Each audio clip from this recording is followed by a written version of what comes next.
In my experience, what I see that there was a lack of mirroring. What that means is, I don't know if you've ever seen those videos where there's a baby and the mom like detaches from the baby starts freaking out. When we're children, we need connection because our sense of self is our parent.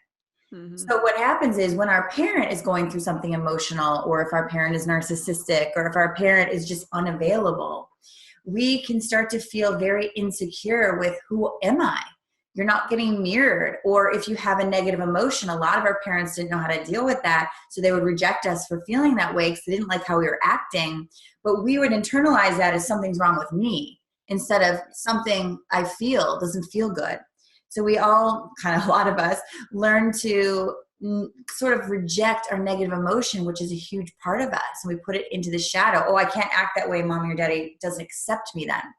Proper mirroring is, mommy, or daddy, I don't feel good, or I feel sad. And a healthy response would be like, tell me why that is. Of course you feel that way. The improper mirroring or the attachment trauma could look like, you shouldn't feel that way and that's ridiculous. Sort of invalidating an emotion, which could be that little, but also could be something huge like abuse or neglect, real neglect, or abandonment, or being adopted, or being left on a stair step. I mean, I hear so many stories, it's this big of scale. But really then what we start to do is, as we get older, we reject ourselves when we have negative emotions. So we actually do the attachment trauma to ourselves. We're not mirroring ourselves and saying, oh my God, of course I feel this way for a reason. Or, okay, let me explore that negative emotion. We say, let me jump into any kind of distraction. Let me just pretend that I don't feel that, or whatever it is.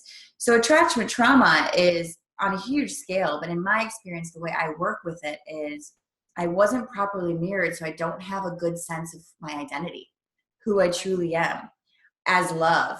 I think there might be something wrong with me. And then what that does is it creates this external search. Like, how do I find that I'm enough? Do I do it through achievement? Do I do it through relationship? Do I do it through just numbing it out and drinking? Do I do it through getting a lot of money and feeling like I'm validated?